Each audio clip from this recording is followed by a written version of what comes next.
yung mga kaibon, pag-uusapan natin kung anong pwedeng kainin ng kakatil sa tuwing maulan na panahon. Dahil sa maulan na panahon, mas maganda pa rin yung pellet talaga ipakain sa kakatil, mga kaibon. Maganda magdagdag ng sunflower sa pellet. Mas maganda din magdagdag ng mga gulay na masustansya, kagaya ng sariwang gulay tulad ng malunggay, kangkong, tsaka carrots, mga kaibon. Na may vitamina para sa lumalakas na resistensya. Tapos mga kaibon, mas maganda yung malinis pa rin ang tubig ng inumin ng mga kakatil natin. At yung tubig ng kakatil natin sa maulan na panahon, kailangan hindi malamig, yung maligamgam lang dapat. Pwede rin kumain ng kakatil yung oatmeal o kaya yung sabaw ng sinaing. At iwasan din natin mga kaibon yung masyadong mas maraming tubig. Yung mga kaibon, mas maganda iwasan natin yung mga pagkain na matubig.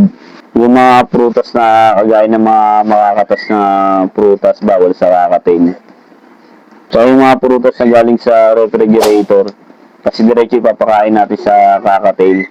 Sa maulan na panahon yung bawal yung mga kaibon.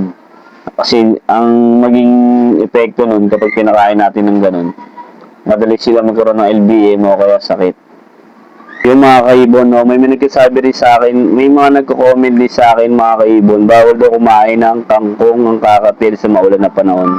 Dahil daw magtatay daw ang kakatil. Para sa akin, no, madalas ko ginagawa yung kumain yung ibon ng kangkong, pero hindi naman nagtatay yung mga ibon ko.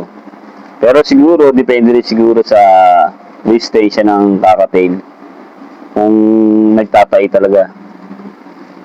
Yung mga bawal naman sa kakatil, yung mga toxic.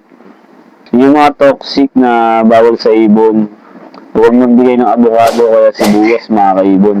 Bawang, tsaka chocolate at kape. Yan.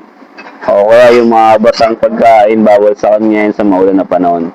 Yung mga kaibon, kung nagustuhan mo itong video ko na ito, papalo naman, tsaka pa-subscribe para maging updated ka sa mga lalabas kong video. Thank you! Bye!